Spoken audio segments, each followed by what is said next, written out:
are supported on, they start to soften, the knees soften, the ankles soften, the hip joints soften, and they're ready to wobble if you want them to, but they don't have to wobble.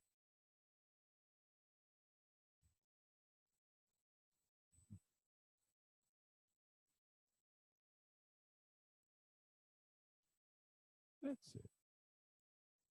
Yeah, so you can take your arms forward if you want, because that's a nice counterbalance, isn't it? Because you've got I don't know about you, but I've got a big weight going backwards. Yeah. But big weight forwards, big weight backwards, they kind of balance themselves out, just like what you saw before. Head can go down, pelvis can go up. And somewhere in the back of your mind, you're still holding very gently this intent of squatting, but you're not grasping at it. You're not clutching at it like a person who's in the sea and can't swim. Someone throws them a life buoy and they try to grab it. No, it's not like that. You're just exploring. It's a direction of exploration. Just be easing yourself.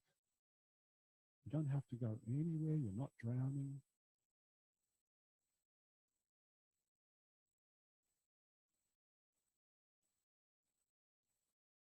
Now find out how low to the ground can your pelvis get without any change in quality of motion.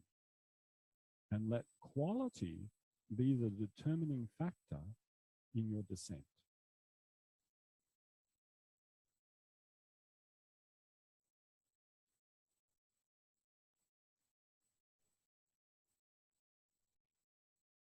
And if the heels need to raise, you lift the heels.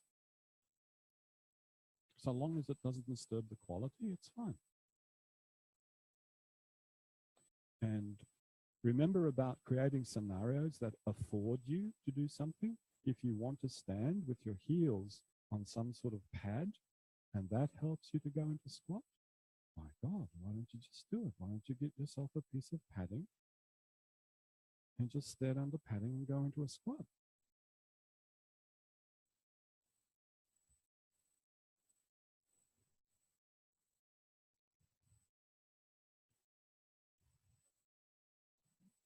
And the only thing you need to ensure is that the padding gives you a feeling of safety. Because if it's unstable, there's a part of you that will not relinquish control.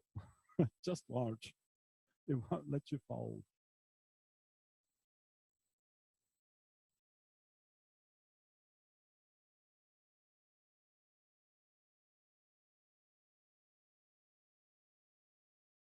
Okay, please come up to standing and take a seat.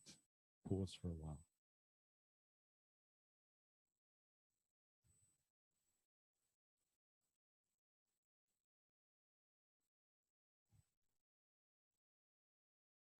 With your cup of tea, of course.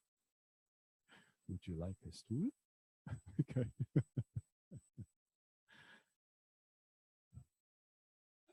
That's a new ATM design. 2 ATM have a tray on the side, and every time you take a rest, you take a little sip of tea. Would you like a crumpet? I'm being silly now, sorry. Oh, I don't know if I'm sorry about it. I actually enjoy being silly. Yeah. Sit towards the forward part of your seat. And that is for a reason. I'll share you. I don't want to have a mystery. If you sit at the back of your seat, your thighs are going to press into the seat. It's going to inhibit you. But if you sit at the forward part, then you can actually sway on the bottom of your pelvis, the sit bones, and the thighs don't interfere. Can you feel the difference between the two? Yeah, so that's why forward part of the seat. That's why it's special. And now in this position, staying sitting on the chair, so that is something that you need to continue doing. Reach down with your left hand and touch some part of your left ankle, your left foot. Just go down there and touch.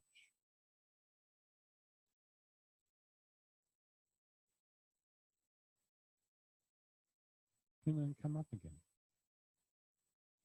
And experience that journey on the way down. Because it's a journey. From where you are to down there, it's a journey.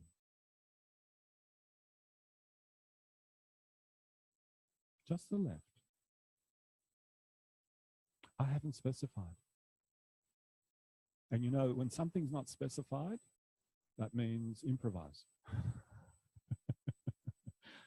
Yeah. So that left hand is heading towards the left foot. And next time you're down there, find out which parts of the left foot can you make contact with. Can you touch the big toe? Can you rub your fingers along the inside edge of the foot?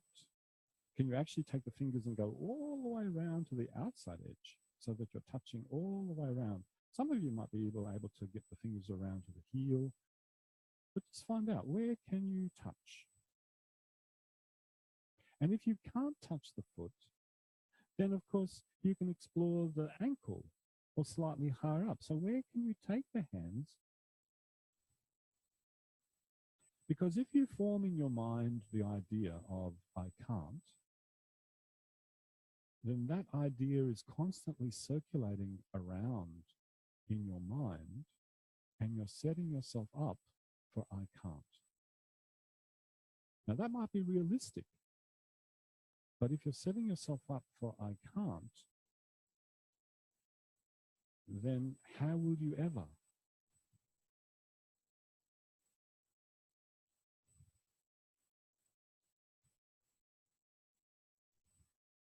So that has to become a moment by moment thing. What can I do now? What can I do now? What can I do now? And feel safe. And feel safe. And feel safe. Could you please keep on exploring, but with the right hand now? Right hand, left foot.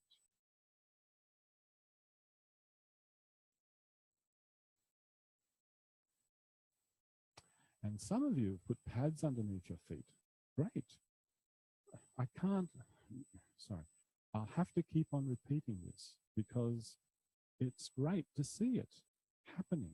You create the conditions that afford you to keep on exploring in a way that is constructive rather than destructive. So important.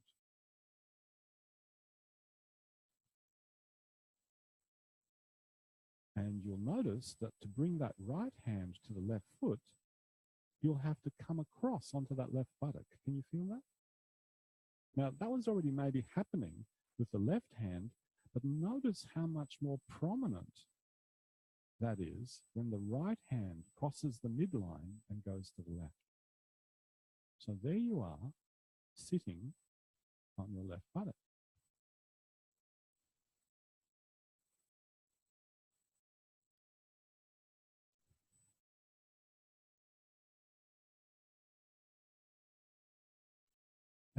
And next time your right hand is down there, leave it there. And could you just explore all around the foot or the ankle?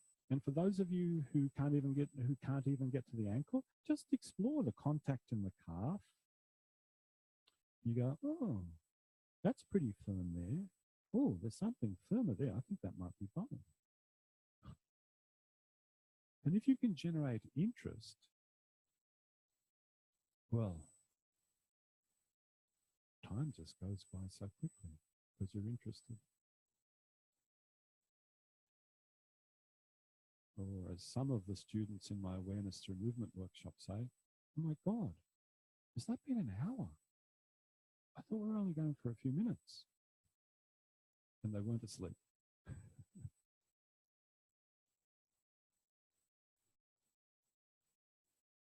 All right, come back up and rest, please.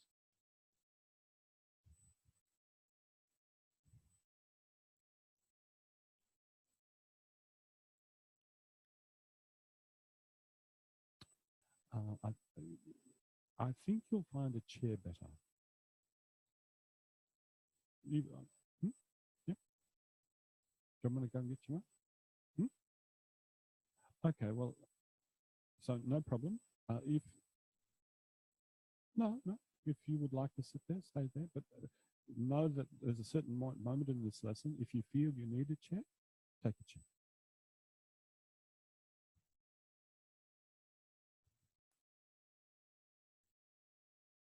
Now, once again, start to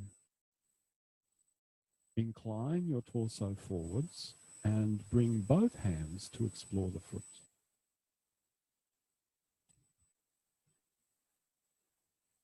And come back up.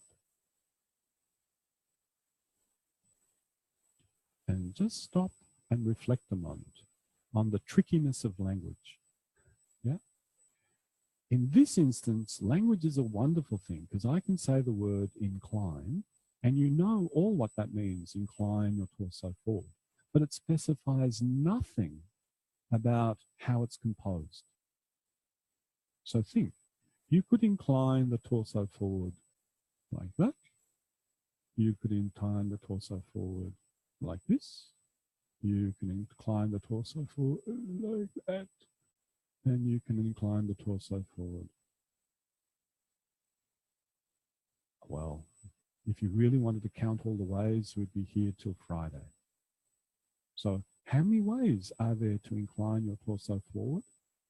And which of those ways will enable you to have that experience of, oh, that feels so good, I like that.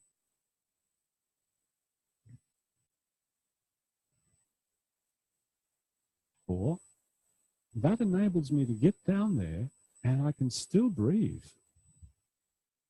Or that enables me to get to my foot and I feel no resistance whatsoever. So it doesn't matter which sign, which flag you put up. And you know, in these classes, there are lots of different flags.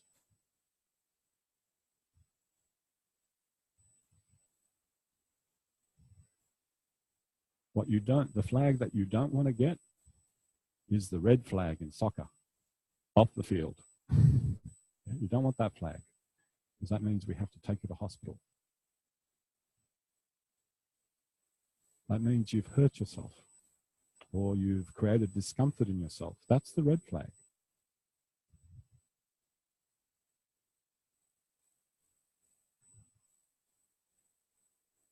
Now, the next time that you're down there, could you find a way to slip your hands maybe underneath your foot so that you can hold the foot? And if you can't hold the foot, could you find a way to hold the ankle? And try different ways. Some way that, and here's the idea, some way that you can hold very softly and gently that would enable you to lift that foot from the ground. And you see, just have that in mind. How could you hold? And then once you found that purchase, hands to foot or hands to ankle, or one hand on the ankle and one hand on the foot, doesn't matter, could you begin to experiment with lifting that foot from the ground?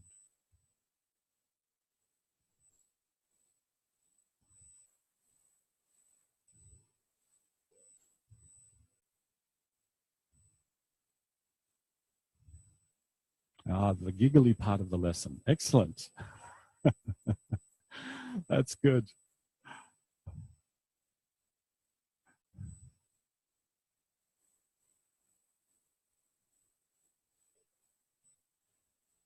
Eventually, the whole foot will lift. But if you can lighten one part of the foot to start with, that's good. That's already a start. So, reducing the pressure between your hands, the foot, and the floor is already lifting.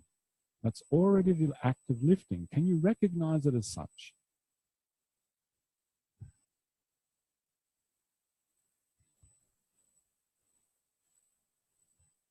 Now, to lift the foot, there's a trick. There's a trick. Yeah.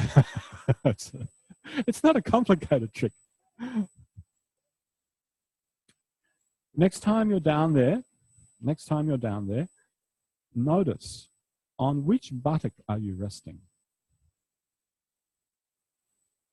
Now, you see, some of you already extrapolated, right? Notice on which buttock you're resting. And without even thinking of lifting the foot, see if you can shift your weight a little bit backwards and to the right. Now you know why you're sitting at the front of the chair.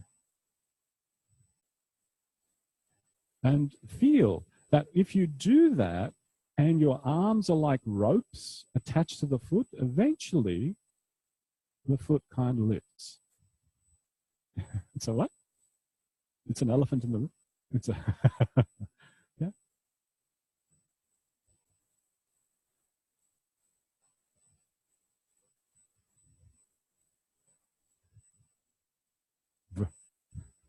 Don't you go there. Brains. No, you're not being zombies now. You're actually being very vibrant human beings, yes? You're really inquiring. That's cool. Let go and rest. Leave that and rest.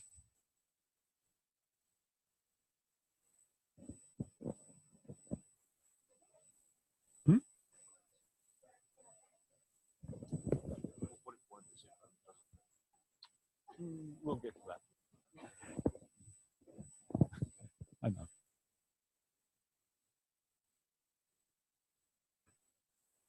So this is something that I'd like to offer that is actually not part of the lesson, but actually might help some of you, because there's a saying that for a long time I didn't like, but I started to understand what it was about, because it indicates a direction of progress. So, you know, someone suggests to you an intention to explore and it feels initially maybe impossible, kind of feels like you've got to be kidding me. Yeah. And then it goes from impossible and you get this, start to get an inkling of, oh, I might be able to do this. It goes to feeling possible. And then, so impossible, possible. And then from possible, it starts to go towards, maybe it's not only feeling possible, it's starting to actually feel a little bit easier to do. So you go from impossible, possible, easy. And then from easy, remember that last step I said? It gets elegant and it gets aesthetically pleasing. So you go, you're actually making a journey here. You know, impossible, possible. Okay, it's starting to feel easy. And then when you've stripped away everything that's parasitic, when you've stripped away everything that's interfering, it starts to feel elegant, and then it starts to feel like you can be satisfied with it. So there's a journey. It's nothing special. Sometimes you go backwards. It starts to feel nice and aesthetically pleasing, and then the rotten teacher gives you another variation, and you go, oh, and then you go backwards. You go, oh, it still feels, oh no, now it feels impossible again. So you can see you're constantly tracking forwards and back in this, and that's the nature of learning. That's just the nature of learning. So when you read that in these books, there's a depth to it that indicates a progress, but it's not infinite progress that way. It goes back and forth and back and forth. Yeah.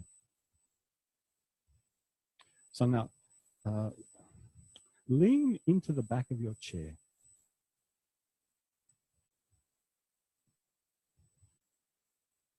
And in the best way you can, could you put that left heel on the seat?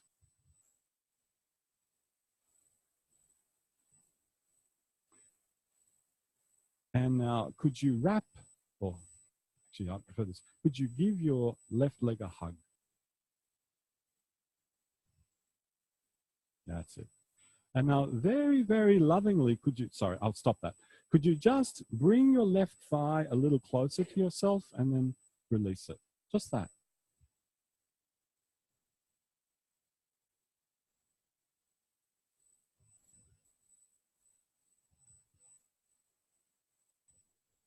if you can have your, do you need something in front to put the hood on? Try it on the bench. You won't have anything to lean on, but at least you'll have a little bit more depth. Yeah, yeah, that's because you've released one of the constraints. The heel on the seat. Yes. Yeah. Mind you, he just gave you a clue in the direction we might go to. So yeah. So now, unhug. Yeah, keep your arms wrapped around your leg, but don't squeeze it in. And now, could you please arch your back so that you bring your abdomen closer to your thigh? Arch your back so that you bring your abdomen closer to your thigh. And this will be work. You'll feel the muscles of the back contracting. That's okay. Work is not a dirty word, remember?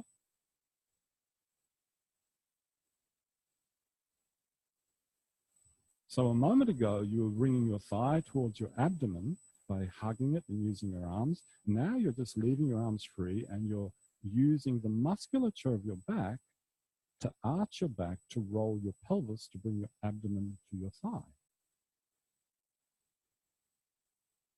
And as you do that, can you please look up towards the ceiling? So literally, your pelvis is kind of rocking forwards, forwards, forwards as you arch your back and you look up. Great. And now, would you please combine those two things? A little bit of each. Drawing the leg into yourself as you arch your back and look towards the ceiling, bringing the abdomen and the thigh closer together. And some of you might find that your heel lightens from the seat a little bit.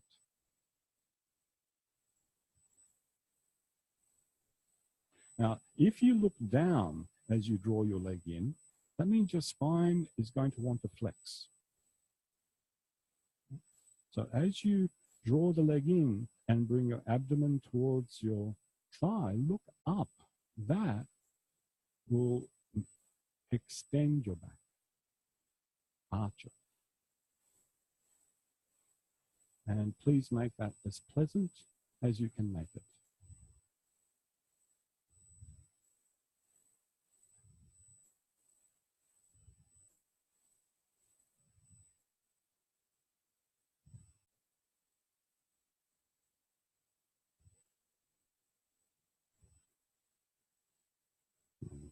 Let that be in rest place.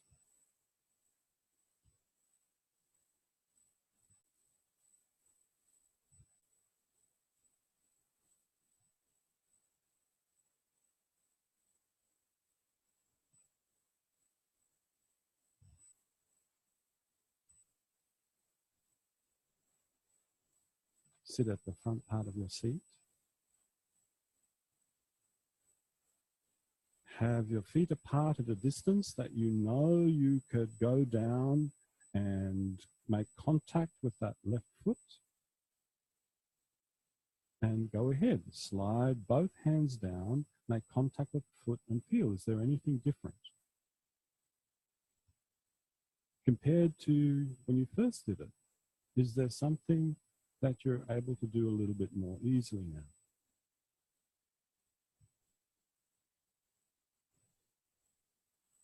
Okay, now stop. Bring yourself upright. And lean, which ankle will it be? Lean your your left ankle on the top of your right knee.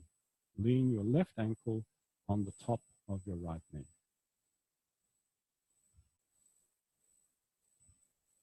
And now, you see how there's a gap in there, like a big pot? Stick your left arm into that gap. And see how much of your arm can you get in and through that gap. Could you get your left shoulder into that gap?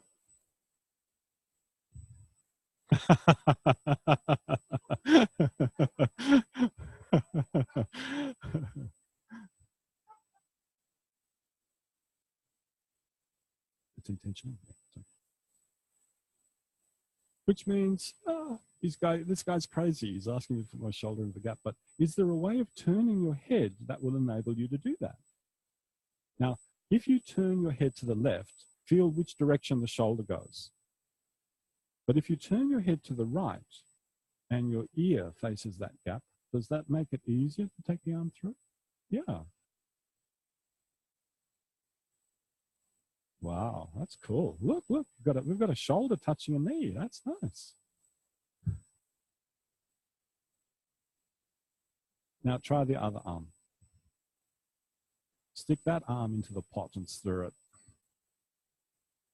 Remember, the cooking metaphor is running today. See what you can cook up. It was your left arm a moment ago, now it's your right arm. That's it. And for some of you, you'll go, why didn't you ask me to do this in the first place?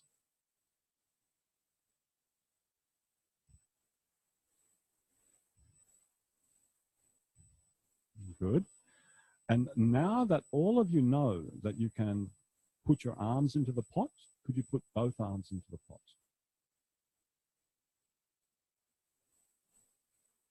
And explore the possibility of going deep enough into the pot to actually bend the elbows and catch your leg and lift your leg from the other leg a little bit.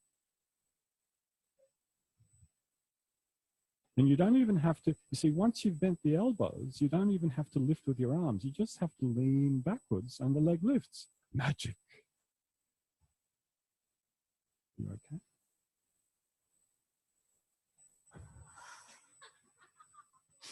We're going to have rib stew tonight. Yeah, good.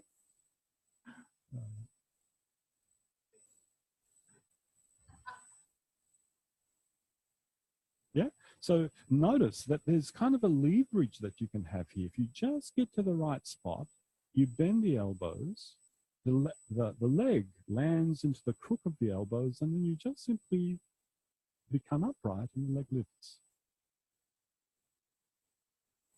And some of you have got your hands clasped together, praying to God, lift my leg, lift my leg. And he might, or she might. Oh, I'm channeling Moshe now. I don't want to do that. Stop it. Sorry. See, that's the thing. When you listen to your teacher for too much, you're starting to be like a teacher, and I don't like some of the things he said. I didn't particularly like that, so I'll stop that. No, it's important.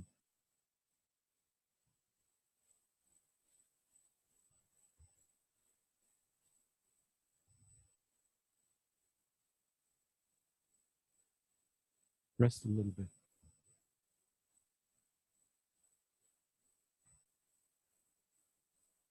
You see, if you really want to work your biceps hard, you know, if you really want the biceps to work hard, just hook your wrist, and then your biceps will really have to work. Yeah? But you see, once you've hooked your arm around the weight so that the weight is really close to that fulcrum, there's no extra work in the biceps compared to. Yeah? Now, of course, if you can't get your arms under there, then you get whatever part, but that will be more work. So could you arrange yourself in that configuration again? The left ankle on top of the right knee. And introduce your arms through that gap into that pot. Hook your leg into the crooks of your elbows. Lift the leg. And as you lift the leg, is it possible to come up to standing? I think we've just regressed to impossibility, have we not? Can you see? Look, take it. That was nice. Yeah.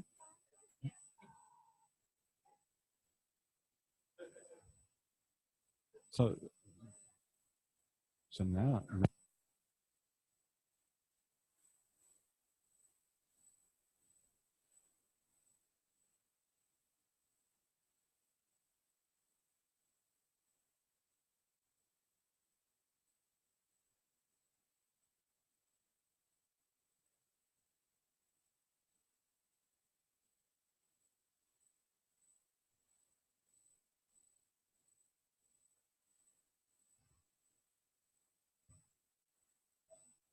So notice what your relationship with impossibility is.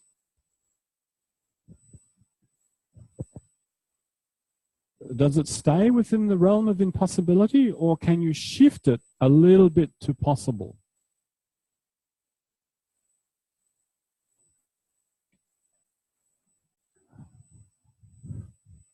All right.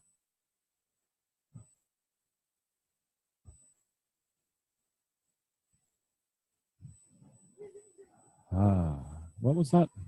Furrowing of the brow, tightening of the jaw, the willpower, willpower.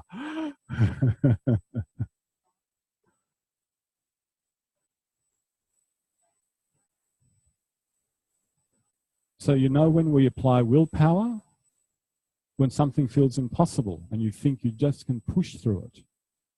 Because you want to break through that barrier of impossibility. You want to just go, okay, we're going to launch at it. Well, that's pretty...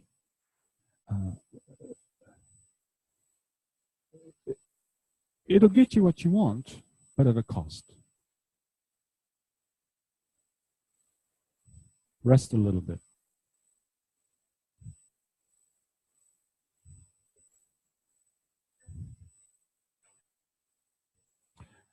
Sit at the forward part of your chair. Have your feet on the floor and have your feet a distance apart, already anticipating what's going to be asked of you. Go back to where you were. That was good. So you see, if your feet are that distance apart, no. That's just it's just a good example. Yeah, if your feet are that distance apart, you're going to have a hard time. Not only that, when your feet, remember that video yesterday when he was talking about that guy with the hernia and how he walks like this? To actually lift something off the ground when your legs are displaced like that, even if you have the flexibility to reach, you have to do a massive, big displacement to get that leg up. Can you see that? Whereas if the legs are here, look what I do.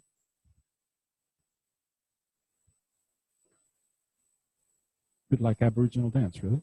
Yeah. So think, plan ahead. Where will I put my feet where I can have enough room to get down, but don't have to make a big displacement? And that will allow you to shift on your buttocks. Yeah. So reach with both hands down towards the left foot, the left ankle. Maybe both hands can hold the left foot now. Is that possible? Some of you will be able to hold the foot with both hands now. And lift the foot from the floor.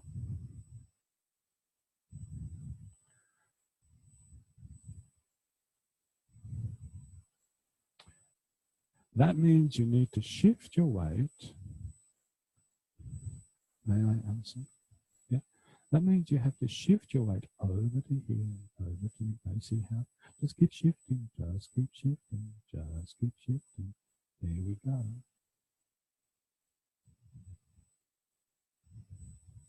That's it. And what would happen if you had that thought, I want to put that foot on the top of my right knee? Oh, there we go. And notice as soon as you have that conception, that the left knee then goes out and the left foot lifts. There we go. But if you're trying to stick your left knee in your nose, it becomes difficult. Yeah? So this is saying nothing other than the idea you have in your mind about how something can be is exactly what prevents you from doing what you want. When you start to have a different conception of your intent, in other words, a different way of putting the ingredients together, things change. So is it in your joints? Is it in your connective tissue? Is it in your musculature? Or is it in your mind which from a materialist point of view is the nervous system. And I would say sometimes the image we have of doing something, however that's been acquired, that is the thing that stops us or makes it difficult. Please, do you want a microphone?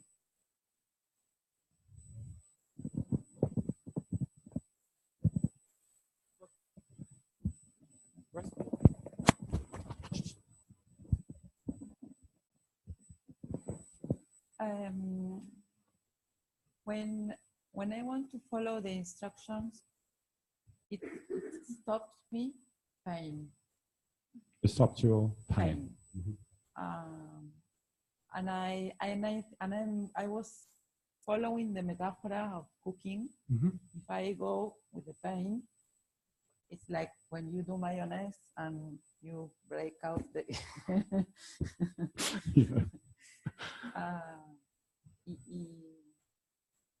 If I feel pain, it's some part of my body that I'm feeling, it can stop. And I rest in the impossible there, no? And maybe I can put another I'm more near my possibility. Yeah. Stay here. Yeah. That's exactly what happens. Yeah? So pain, the image that you have in your mind,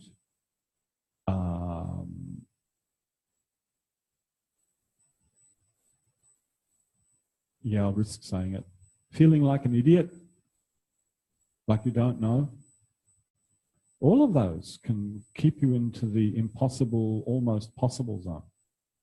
But if you really take on board this notion, if you just keep operating a little bit in what you can do and hold in your mind this idea that change will happen, that's where you go to. That's the entire premise of awareness through movement. Yeah? Staying within the realms of what you can do and letting that realm expand by holding this idea, if I just become interested and curious, things will change. Because whether you like it or not, you know the old adage, there's nothing permanent other than change. So you can have a say in which direction you want to go. So yeah. Please sit on the forward part of your chair. And I like saying this because it's a good reminder. You are no longer naive. You're not like the lab rat. You know, they put the lab rat in the experiment, and then once the experiment's done, next rat. You've had a whole bunch of experiences leading up to this. Don't forget those experiences. So with your right hand, go down and explore the right foot. And you can hold in the back of your mind where you're going. You know the heading. We're heading for Auckland. Not heading for Mexico, we're heading for Auckland. We'll get there eventually. You've done the journey.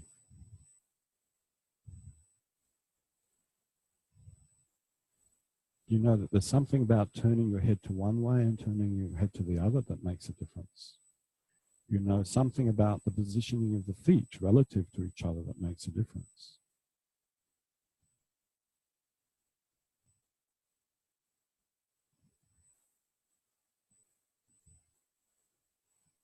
And then stop exploring with the right hand, explore with the left hand. And I acknowledge that there is some part of you that needs to honor the fact that this is a different side and a different leg, and there'll be little variations that you'll need to make, little adjustments that you'll need to make on this side that you didn't encounter on the other side. So you need to remain open to that too. And the beauty of it is if you forget how you did it on one side, you can go back to the left and go, how did I do that? I can't remember. Oh, I did it like this. And then you go back to the other side.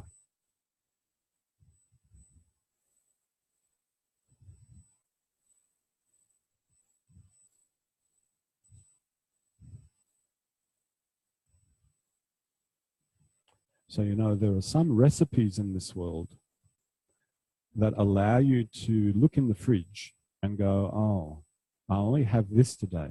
Oh, but I can still make that.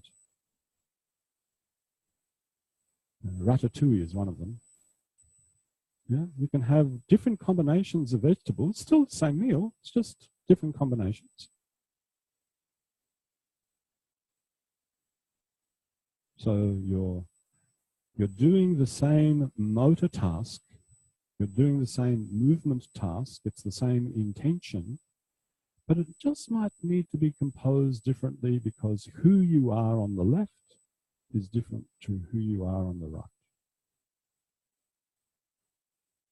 Or how your body is on the left to how your body is on the right. Explore the foot with both hands, see if it's possible to take hold of the foot or the ankle, and spread your awareness. In other words, don't localize it on the foot. Notice where you're sitting. Is it on the right buttock, on the left? And just keep that contact and sway a little bit onto the left buttock and onto the right, a little bit onto the left and onto the right. And then as you go onto the left, go a little bit backwards. And see if it's possible by just rocking your pelvis and swaying your head that you could lighten the foot from the floor a little bit.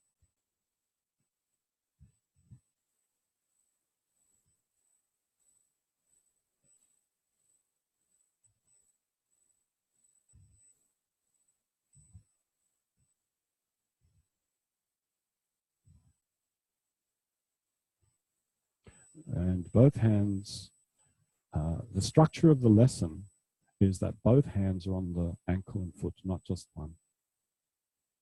That's the structure of the lesson. And you are most welcome to go outside of that, but no, you're heading off on a different tangent. Both hands are contacting the foot. Let that be in rest, please.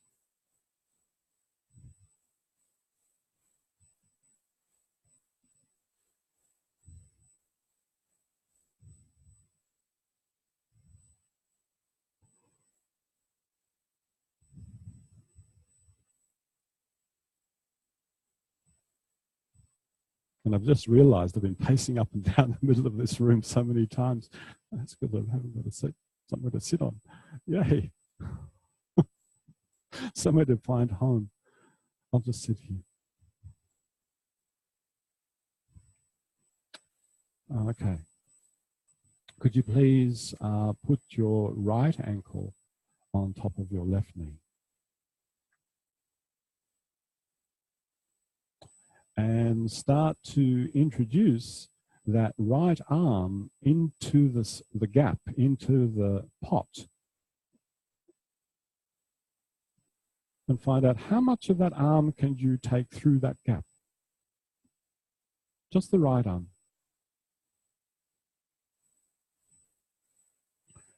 And, you know, if some of you were really expert yoga people, you'd be able to wrap that leg around your shoulder.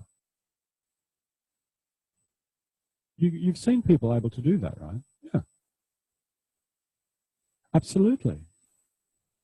Absolutely. There are some individuals that have studied something for a long period of time and also have a particular body disposition that enables them to do these things without any strain. Does that have to be you? No. But know that that's within the capacity of a human frame, an ideal human frame. Now, you know what they say about ideals in sociology. Ideals are just these things out there that are actually not achievable, but just a framework for understanding. explore with the other arm now, the left arm. Take that left arm through the gap.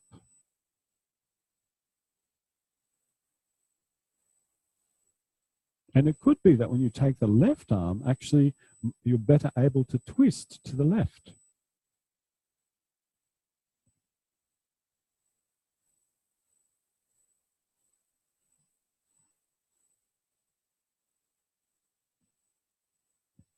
Left arm to the right. Yes, you're quite right. Yep. Now, could you change? Once thread through the right arm, take it out, become upright, and then once thread through the left arm, come upright. And pay attention to whether that shifts, which buttock you tend to rest more weight on.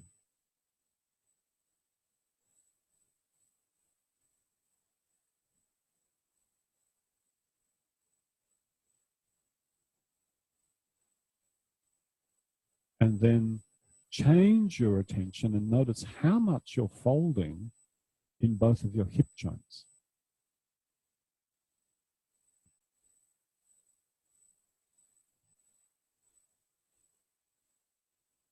And now introduce both arms underneath and hook your leg into the crook of your elbow and lift your leg and put it back down.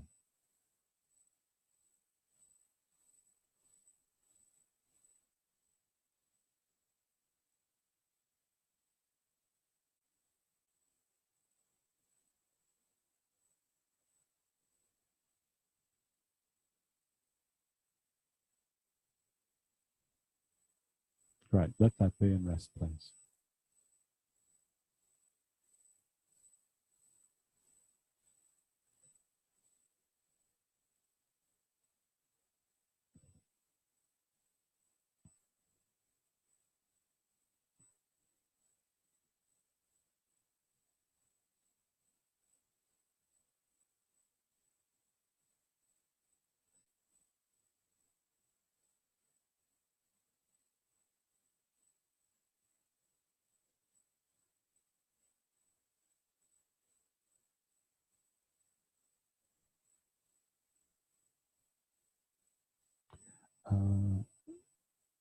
Please be sitting more towards the back of your chair.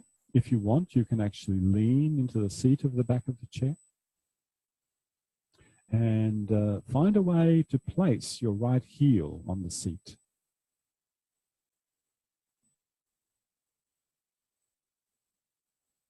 And hug your lower leg, your shin. And using your arms, draw your thigh more towards the front of yourself so that that gap between the thigh and the abdomen closes. And you're intentionally moving the leg relative to the torso. You might find the heel lifting a little bit. That's all right.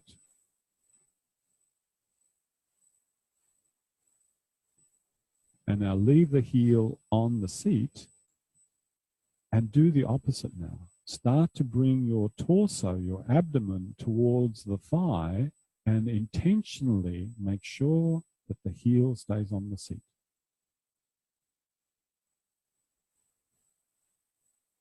And as you do that, strongly arch your back. In other words, the muscles of the back work. And you can look up towards the ceiling a little bit.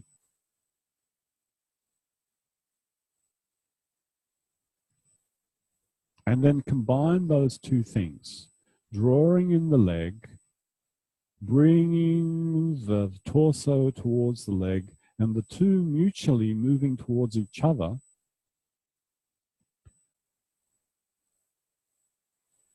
And you know, it's not just the muscles of the back that are working here. One of the biggest, strongest, longest muscles in the body, the psoas muscle, is also working, but you won't generally feel that because it's actually located really deep within the trunk next to the spine.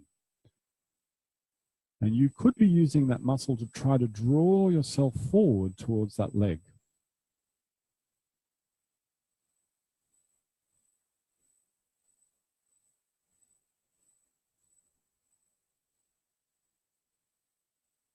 Great, let that be.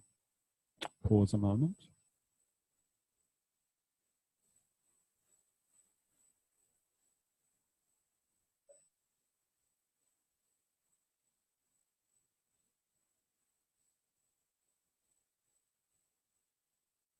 And put your right ankle on top of your left knee.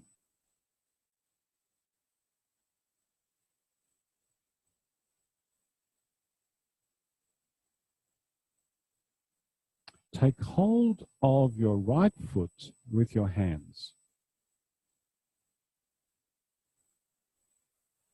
And hold it in such a way that you know that the grip you have would enable you to put that foot onto the floor.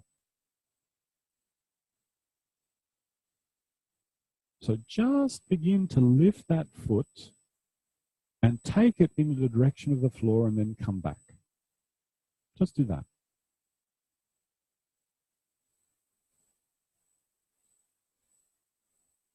And pay attention to that relationship that you have of head to foot. Does that distance between head and foot, does that distance remain the same or does it vary?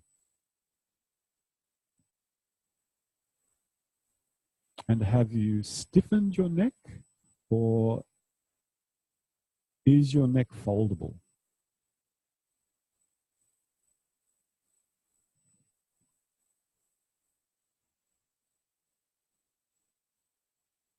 And now explore the possibility of landing your foot onto the ground. And if at any moment you feel that it can't land, just simply reverse, replay, and put the foot back down on your thigh again. And then once again, go off on your journey, see if there's a different way.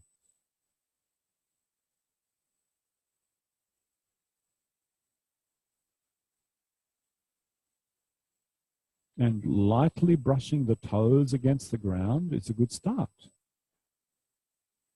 For those of you who are daydreamers, you might touch the toes and start to make little circles and figures and go, oh, I can draw this shape.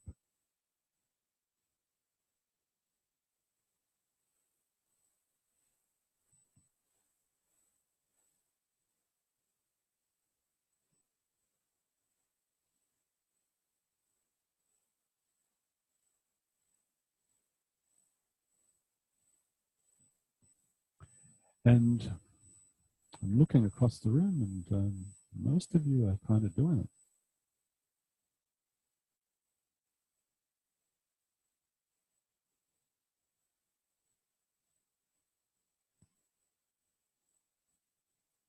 Nice. Let that be rest, please.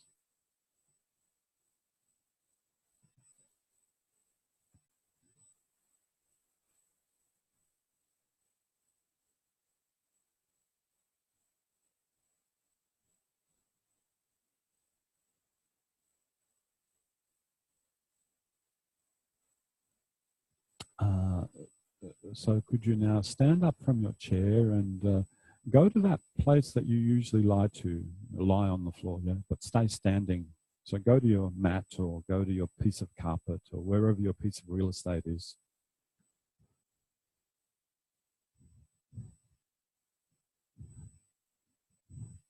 And know that it's only yours for a little time.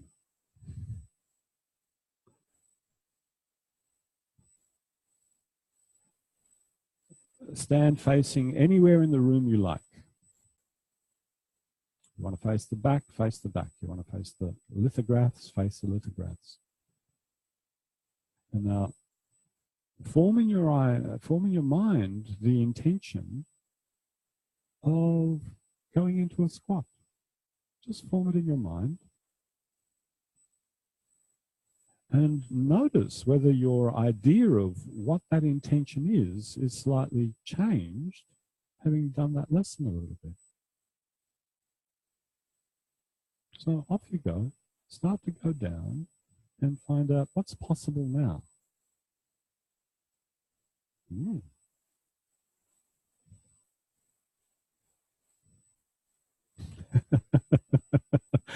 That was unexpected. I wasn't expected to see that, but that's good. That's where we're heading. Yeah. Can you feel that for some of you? You now have hip joints that are functioning a little differently. For some of you, you now have an understanding of where your pelvis goes over which foot. For some of you, you start to feel that relationship between where the pelvis is and where the head is. Each one of you will have a slight difference in the way you conceive of this particular intention, the way you're composing it. And then there's your direct experience, because there's some things that you're feeling now that you weren't feeling before. Hopefully, they're not noxious. That's a good idea. Personally, I like high heels better, but it's all right.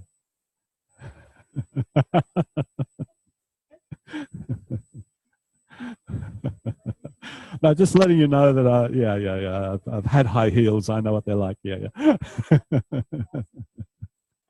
No.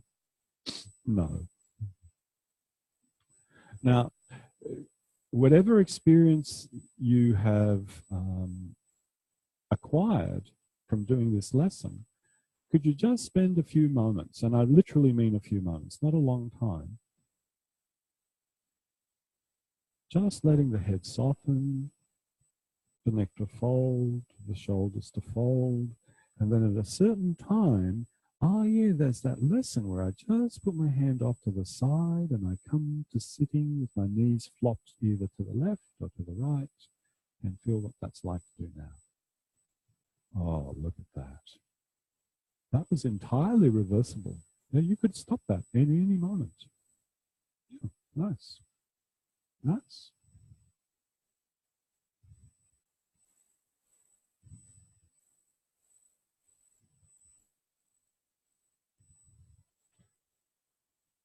And now is a good time to take stock. Where are you on that journey from impossibility to aesthetic elation?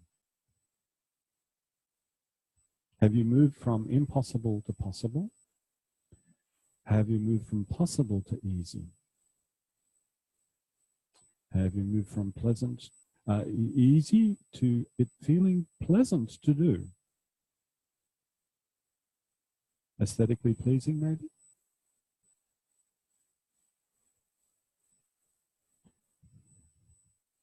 And then there's one more step that I didn't mention, because he doesn't write about it, but I think it's important.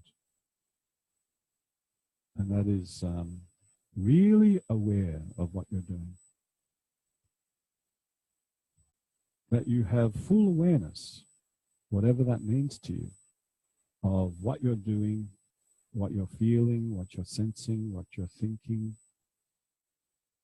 And there's a lot of traditions in that world that aim towards that kind of an awareness. And I would say, in a funny kind of a way, this method aims towards that in a very pragmatic sense. An awareness that is useful for you, that you can go, now I'll use it, now I'll put it back in my back pocket. Now I'll use it, now I'll put it back in my back pocket.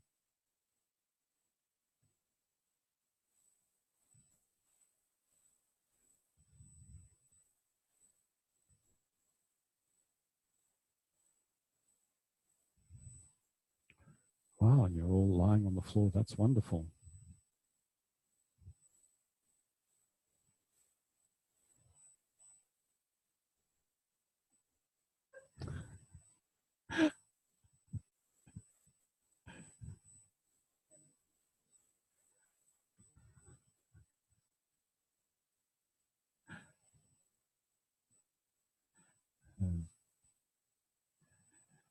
So what I am aware of is the time that we have left together for the next 2 days, or the next 2 days and a half.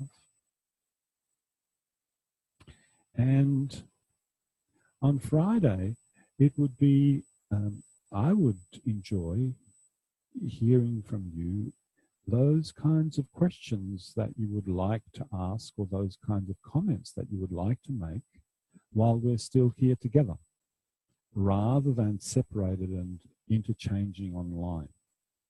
Some things are better personally answered and explored, and some things are better online.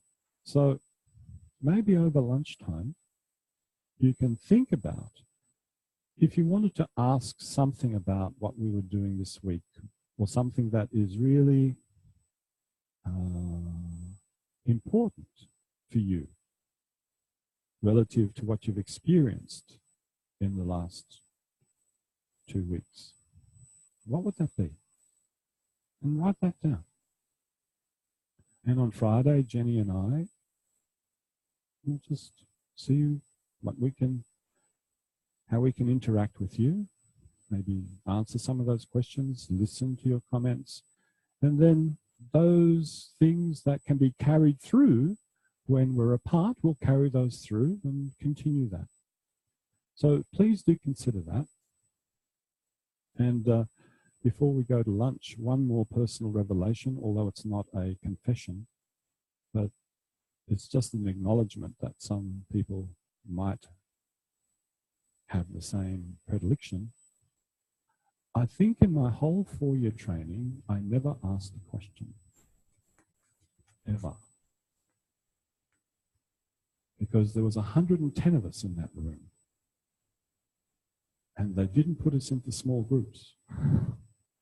And for me to ask a question in a group of 110, you've got to be kidding. Yeah. Yeah, what's your question? Just in your whatever you're chronicling in, just so that you remember your question. It might change by Friday. Yeah. No, you won't pass it to us. We'll get into small groups. We'll talk about it face to face. Yeah. Notice the small groups part, not 110. Yeah. So, you know, if it works better for you to approach us individually, one-on-one, at any time with your question or your comment, do that. But if you're comfortable working in a small group or a large group and you can discuss like that, we'll do that. So I just wanted to let you know those possibilities are available. In your own time, in your own way, roll to one side, come up to standing, and let's travel off to lunch. And we'll come back at 2:15.